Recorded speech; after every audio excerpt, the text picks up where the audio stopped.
Jujur itu Pak, menurut Bapak, Hmm? kalau di birokrasi sama jujurnya dengan di Piki ya? Di Vicky, Iya, siapa tadi yang lewat? iya, Oh tadi iya, ada orang lewat, nggak usah disebut namanya. iya, iya. Nah, kalau disebut namanya nanti Itu bohong Pak Ke? kasus yang sama bisa jadi hukumannya berbeda karena penyebabnya lain. Hmm. Ada orang yang melaksanakan kesalahan karena tidak tahu. Hmm. Ada orang yang melaksanakan kesalahan karena dia terpaksa. Hmm. Jujur itu bukan berarti mengungkapkan apa yang ada loh, tidak begitu. Oh, tidak telanjang. Tidak.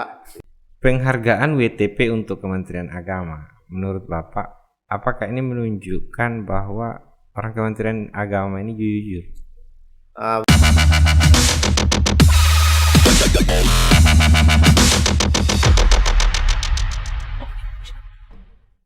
Saya bawa ke awal tadi Pak.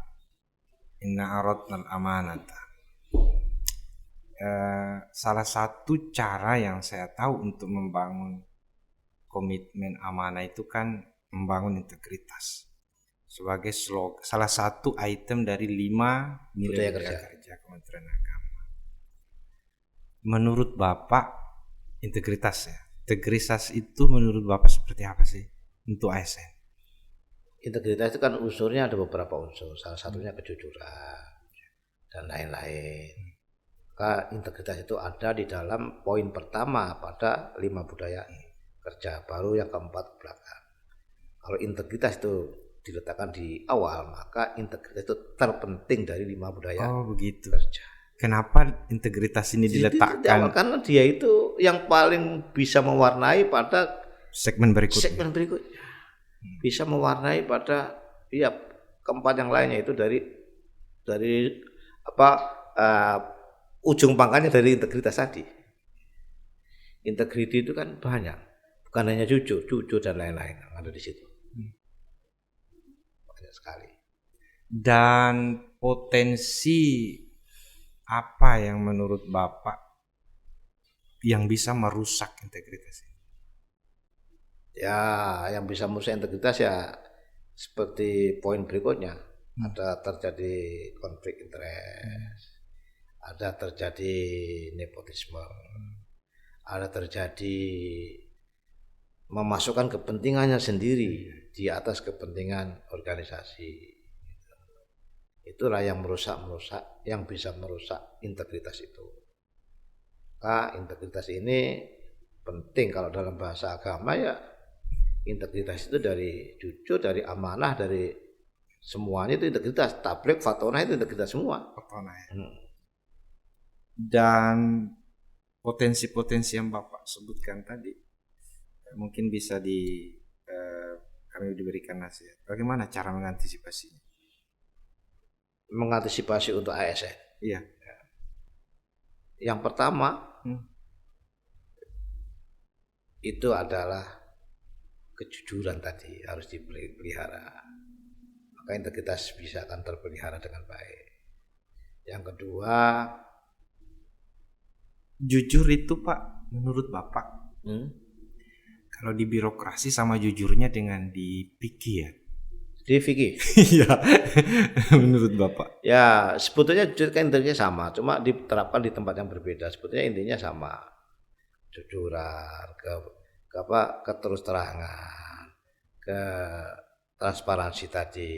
Kan kalau jujur di Piki itu Pak Kiai, halal, haram, mubah, sunnah, syubhat, kan jelas. Ya. Nah, apakah kejujuran dalam makna Piki ini kalau 1 tambah 1 sama dengan 2 itu juga mutlak, itu harus aplikasinya juga penerapannya sebagai. Ya tadi kan begini, ada kejujuran itu kan secara akad itu tidak menyimpang. Misalnya kayak orang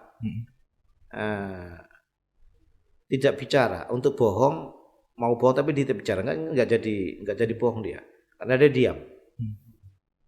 Siapa tadi yang lewat? Iya, tadi ada orang lewat, nggak usah disebut namanya. Iya. Kalau disebut namanya nanti itu bohong Pak Kiai? Tidak.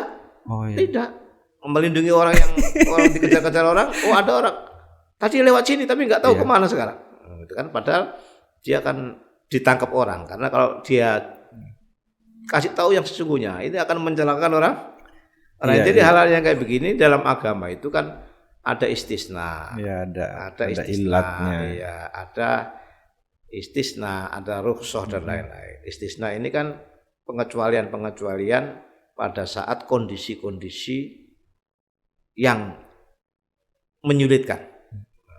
Jadi tidak semua hukum itu berlaku dalam kondisi yang Ya berbeda. dulu mah ilat ya. Ya, jadi pada saat dia pada kondisi yang berbeda, maka akan berubahlah istisna itu akan menjadi pengecualian itu boleh Oke. diperbolehkan. Sekarang kalau kita tarik ke birokrasi, Birokrasi itu kan begini.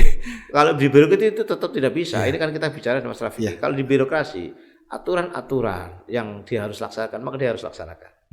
Maka kalau kita sebagai pengawas, sebagai auditor, Ya. sebagai pemeriksa, maka kalau terjadi hal-hal sama dengan pengadilan di kita, Iya, iya, iya. pengadilan di agama juga, kan diungkapkan penyebabnya.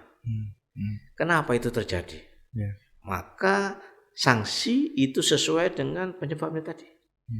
Kasus yang sama bisa jadi hukumannya berbeda karena penyebabnya lain. Ada orang yang melaksanakan kesalahan karena tidak tahu. Ada orang yang melaksanakan kesalahan karena dia terpaksa.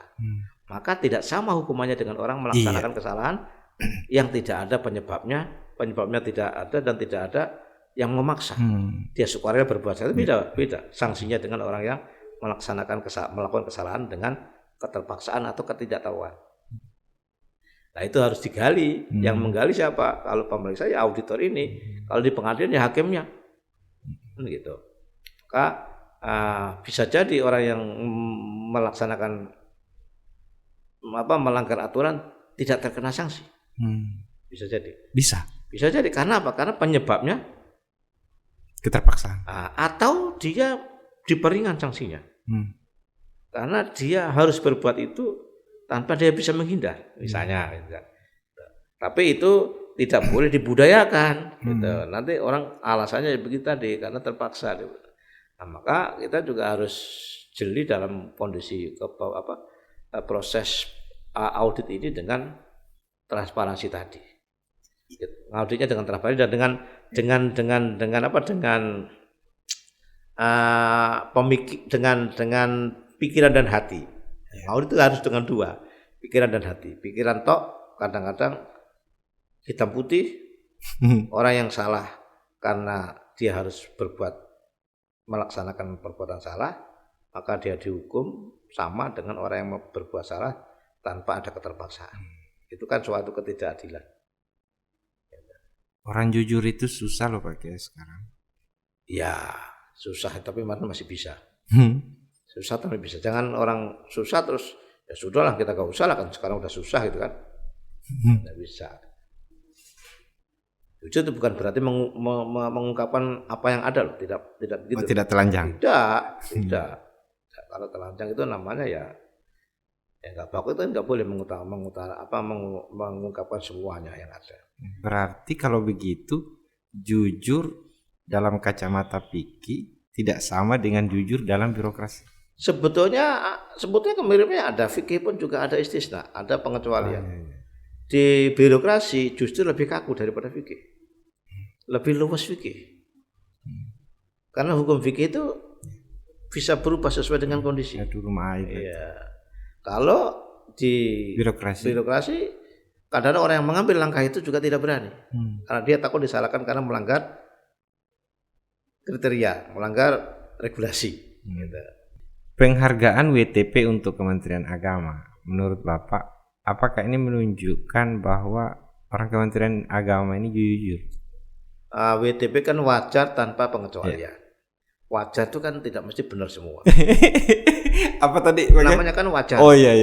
Wajar. Wajar itu yang membuatkan BPK. Iya.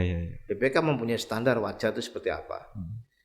Kalau ditelisik secara detail, kekurangannya masih banyak. Tapi sudah dianggap wajar dalam kriteria yang ada di BPK. Ini loh, laporan keuangan sudah dianggap wajar, ada ini. Atau